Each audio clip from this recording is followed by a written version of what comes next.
పాకిస్తాన్ దేశాన్ని గౌరవించండి, లేకపోతే మర్చిపోకండి పాకిస్తాన్ దగ్గర అణుబాంబులున్నాయి.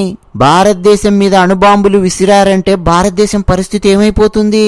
పాకిస్తాన్ నుంచి అమృత్సర్కు చేరుకోవడానికి అణుబాంబు 8 సెకండ్ల కంటే ఎక్కువ టైం పట్టదు.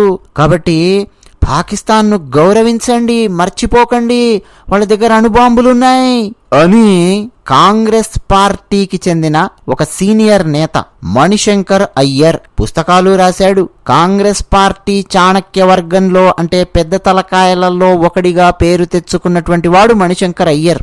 ఆయన మాట్లాడిన మాటలండి. ఇప్పటి వరకు నేను ఫస్ట్ లో చెప్పానే, మనం ఎందుకు మాట్లాడతాం అలాంటి మాటలు? మనమేమన్నా కాంగ్రెస్ పార్టీ వాళ్ళమా?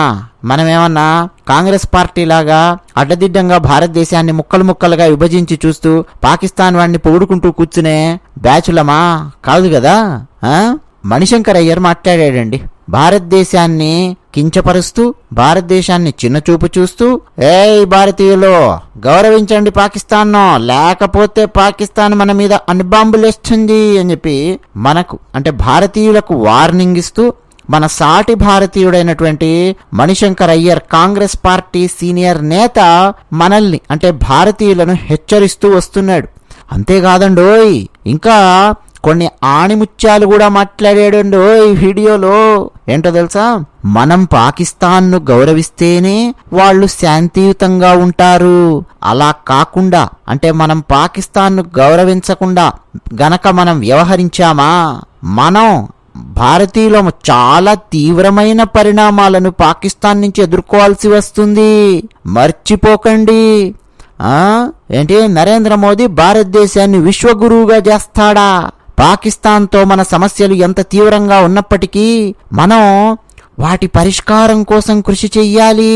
అలాంటిది ఏమీ గత 10 సంవత్సరాలలో నరేంద్ర మోదీ చెయ్యలేదు అని చెప్పి మణిశంకర్ అయ్యర్ నరేంద్ర మోదీ గారిని విమర్శిస్తూ దుయ్యబట్టే కార్యక్రమానికి, ఆ సాహసానికి కూడా దిగాడు. ఇంత నీచమైన పార్టీ కాంగ్రెస్ పార్టీ అన్న విషయం మీ అందరికీ తెలియజేయడం కోసమండి మణిశంకర్ అయ్యర్ మాట్లాడిన వ్యాఖ్యలను యాజ్ ఇట్ ఈజ్గా అనువదించి మీకు చెప్పడం జరిగింది. ఎంత భయంకరమైన భావజాలం ఉందో ఆలోచించండి. అంటే ఏమండి, పాకిస్తానోడు అణుబాంబేస్తే 8 సెకండ్స్లో అమృత్సర్కి వచ్చి దాని రేడియేషన్ దెబ్బకు అమృత్సర్ నాశనం అయిపోతుంది అన్న కోణంలో మాట్లాడాడు కదా. మరి ఈ మూర్ఖునికి, ఈ కాంగ్రెస్ పార్టీ పెద్ద మనిషికి అర్థం కాదా? ఆ ఊరి నుంచి ఈ ఊరికి ఎంత దూరమో ఈ ఊరి నుంచి ఆ ఊరికి అంతే దూరం అని చెప్పి మన పెద్దలు చెప్పారు. మరి అమృత్సర్ నుంచి లేదు కాశ్మీర్ నుంచి మరి భారతదేశం కూడా అలాగే ప్రయోగించింది అనుకోండి. మన దగ్గర లేవా? మన దగ్గర ఏమైనా దీపావళి పటాసులు ఉన్నాయా? కాదు కదా. తుస్ పటాసులు ఇట్లాంటివి లేవు కదా. మన దగ్గర కూడా అణుబాంబులు ఉన్నాయి కదా. మరి మనం గనక ప్రయోగిస్తే మరి పాకిస్తాన్ ఎంత దూరం ఉందండి భారతదేశం ప్రయోగిస్తే? ఈ మూర్ఖునికి తెలియదా?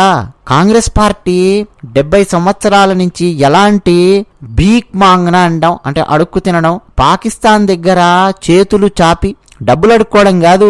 నాయనా మీకు దండం పెడతాం, ఒరే పాకిస్తాన్ వాళ్ళు మమ్మల్ని ఏం చేయకండి, మీరు మమ్మల్ని తన్నినా తన్నించుకుంటాం, బస్సుల్లో బాంబులు ఎట్టినా, దిల్సుఖ్ నగర్ లో బాంబులు ఎట్టినా, పేలుళ్లు జరిగినా, లుంబిని పార్క్ లో బాంబులు పెట్టినా, గోకుల్ చాట్ లో బాంబులు పెట్టినా, ముంబై లోపలికొచ్చి మా భారతీయులను కాల్చుకుంటూ వెళ్ళిపోయినా, ఆ కసబ్బు లాంటి వాళ్ళని పంపించి మేము మిమ్మల్ని ఏమీ చెయ్యం అని చెప్పి చేతులు జోడించి కూర్చున్నటువంటి పార్టీ కాంగ్రెస్ పార్టీ ఏమీ చేయలేదండి. నిజంగా వాళ్ళు నరేంద్ర మోదీ గారి లాగా ఏదైనా చేసుంటే పాకిస్తాన్ వాడు అంత సాహసానికి ఒడిగట్టేవాడు కాదు. పైగా పాకిస్తాన్ వాడు ఈ రోజు భారతదేశాన్ని భయపట్టే స్థితిలో ఉన్నాడండి.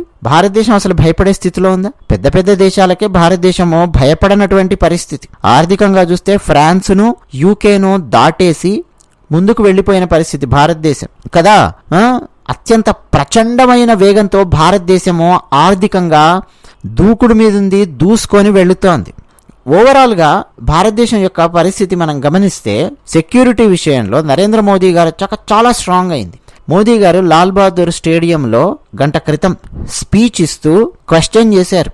కొన్ని సంవత్సరాల క్రితం దిల్సుఖ్ నగర్ లో వరుస పేలుళ్లు జరిగాయి, గుర్తుందా అని అడిగారు, గుర్తు చేశారు. అలాగే మోదీ గారు, మీరు ఒకప్పుడు రెస్టారెంట్ కు వెళితే ఇక్కడ బాంబు పేలుతుందేమో అన్న భయం ఉండేది, అటువంటి వార్తలు వస్తూ ఉండేవి. ఆ రెస్టారెంట్లో బాంబు పేలింది, ఈ రెస్టారెంట్లో బాంబు పేలింది అని. ఇప్పుడేమన్నా అలాంటి వార్తలు వస్తున్నాయా అని అడిగారు.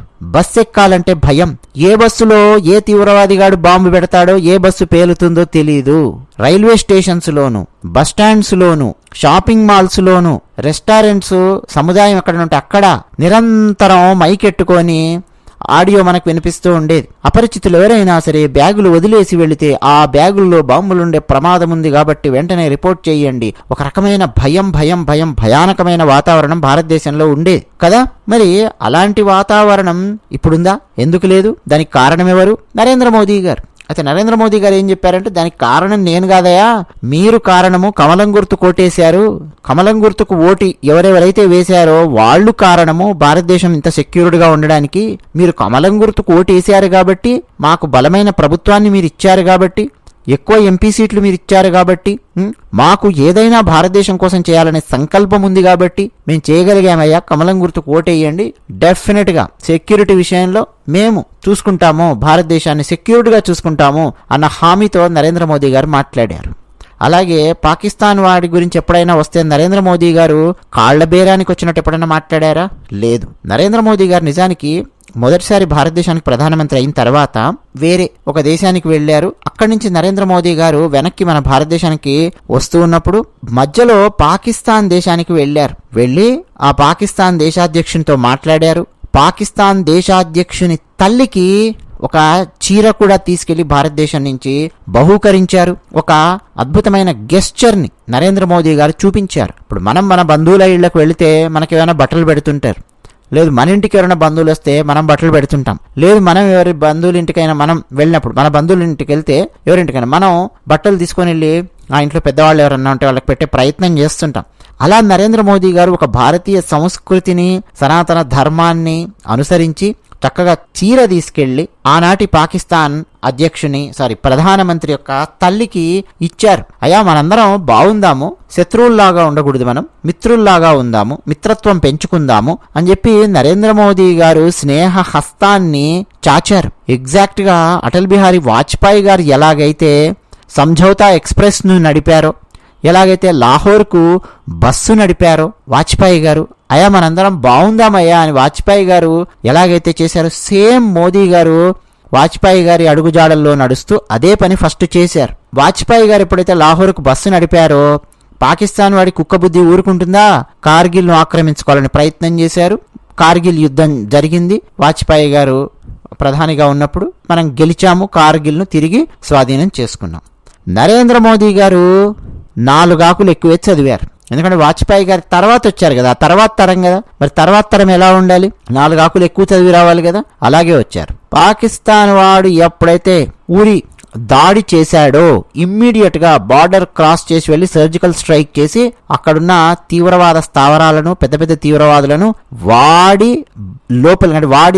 దేశం లోపలికి వెళ్లి బార్డర్ దాటి, LOC దాటి లోపలికి వెళ్లి వాడి దేశంలో వాళ్ళందరినీ లేపేసి వచ్చారు. అది first surgical strike, Uri surgical strike. నిన్నగాక మనం వీడియో పెట్టుకున్నాం ఎలా జరిగింది ఏంటని. దెబ్బకండి ఖేల్ ఖతం.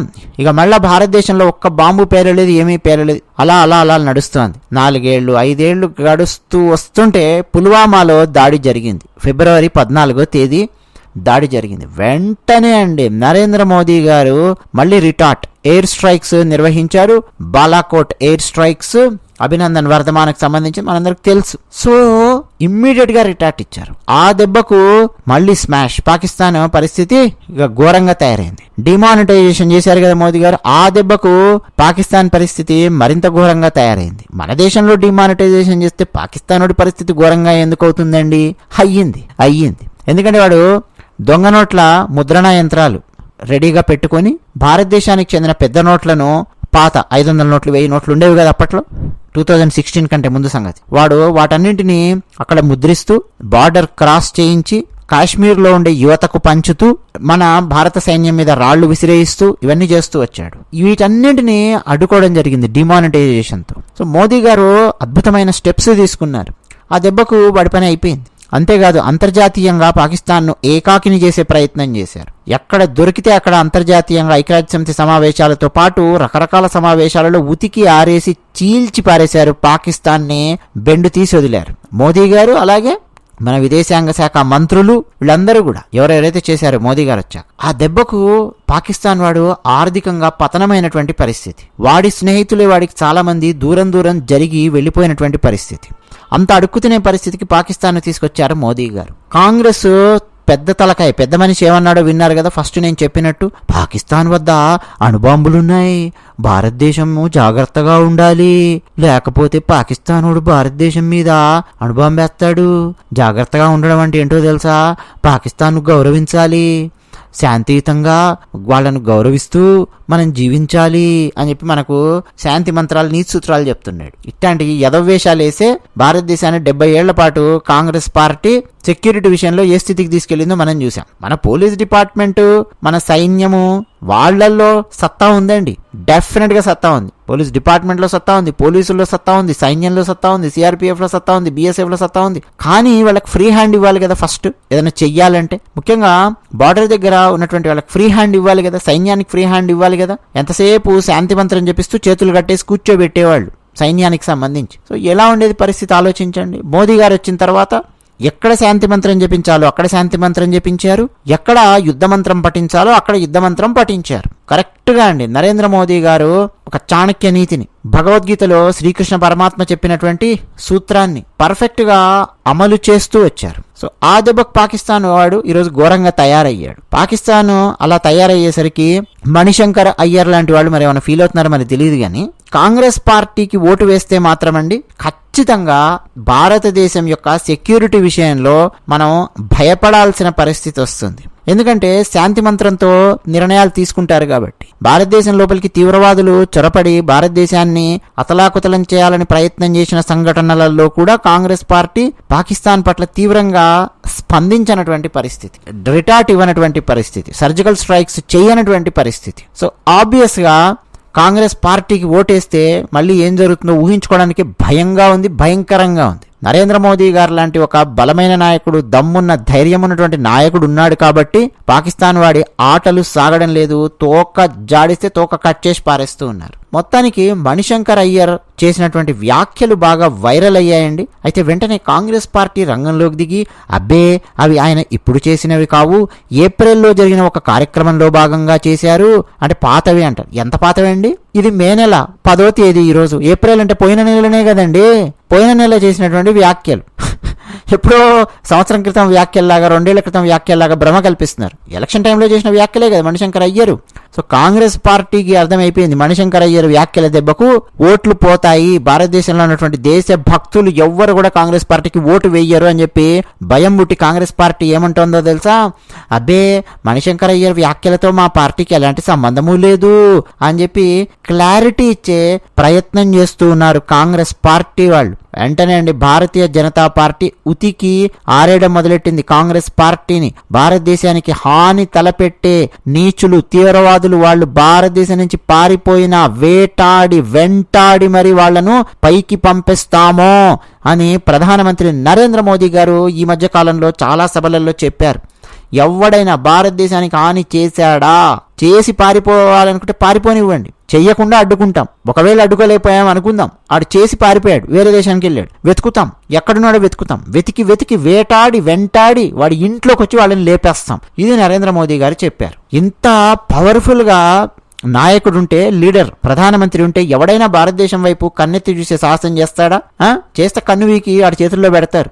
అందరికీ తెలుసండి, తీవ్రవాదులందరికీ కూడా నరేంద్ర మోదీ గారు ఏం మాట్లాడుతున్నారు, ఎట్లాంటి చర్యలు తీసుకుంటారో తెలుసు విదేశాలలో ఉండే తీవ్రవాదులకు. అందుకే భయపడుతున్నారు. కాంగ్రెస్ పార్టీ ఉంటే మళ్ళీ సోనియా గాంధీ రిమోట్ సర్కార్, మన్మోహన్ సింగ్ లాగా మళ్ళా కాంగ్రెస్ పార్టీ రోజులు కనుకుంటే మళ్ళీ వాళ్ళ ఆటలు సాగించుకోవచ్చు అని చెప్పి కూడా రకరకాల దేశాలలో ఉండే తీవ్రవాదులు ఆలోచించే అవకాశాలు కూడా పుష్కలంగా ఉన్నాయి. కాంగ్రెస్ పార్టీ రావాలి అని ప్రార్థించే బ్యాచ్లు కూడా ఉండొచ్చు. భారతదేశానికి వ్యతిరేకంగా పనిచేసే బ్యాచ్లు, భారతదేశం బలహీనం అవ్వాలని ప్రయత్నం చేసే బ్యాచ్లన్నీ కూడా భారతదేశంలో కాంగ్రెస్ పార్టీ లాంటి ఒక బలహీనమైన పార్టీ గనక ఉంటే, అంటే మూతి మీద వచ్చి తన్నినా సరే శాంతి మంత్రం చెప్పించే పనికిమాలిన పార్టీలు గనక గద్దె మీద ఉంటే బాగుంటుంది అని ఆబ్వియస్ గా కోరుకునే ఛాన్స్ ఉంది. సో డెఫినెట్ గా అండి ఖచ్చితంగా ప్రధానమంత్రి నరేంద్ర మోదీ గారికి ఓటు వేయబోతూ ఉన్నాం. కమలం గుర్తుకు ఓటు వేయబోతూ ఉన్నాం. అబ్ కీ బార్ 400 పార్, అబ్ కీ బార్ మోదీ సర్కార్, ఫిర్ ఎక్ బార్ మోదీ సర్కార్. లోటస్ కి ఓటు వేయబోతున్నాం. ఎంపీ క్యాండిడేట్ ఎవరున్నారు ఏంటి అన్నది కూడా చూడడం లేదు. వెళ్ళామా మే 13వ తేదీ, ఈవీఎం కనిపించిందా, ఈవీఎం బటన్ చూసుకుంటాం. లోటస్ కమలం గుర్తు కనిపించిందా, కమలం గుర్తుకు డెఫినెట్ గా మనం ఓటు వేయబోతున్నాం. కమలం గుర్తుకు ఓటేసామా వచ్చామా అంతే. నరేంద్ర మోదీ గారు మళ్ళీ ప్రధానమంత్రి అవ్వాలి. 400కు పైగా సీట్లు ఎన్డీఏకు రావాలి. చాలా చాలా కార్యక్రమాలు ఇంకా ఉన్నాయండి. కాంగ్రెస్ తెచ్చినటువంటి పనికి మాలిన నీచమైన చాలా చాలా భయంకరమైన చట్టాలున్నాయి.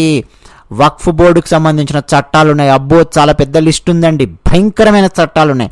వాటన్నింటినీ తొక్కి పెట్టి నార తీయాలి అనంటే నరేంద్ర మోదీ గారు లాంటి ప్రధానమంత్రి రావాలి. కమలం గుర్తుకు ఓటు వేయాలి. కమలం గుర్తుకు ఓటు వేయమని ఇతరులకు కూడా మీరు చెప్పండి. నాకు కనిపించిన ప్రతి ఒక్కరికి చెప్తున్నాను. క్యాబ్ ఎక్కితే డ్రైవర్కి చెప్తున్నాను, రోడ్డు మీదకి వెళితే షాప్ వాళ్ళకి చెప్తున్నాను, ఎక్కడ వెళితే అక్కడ చెప్తున్నానండి.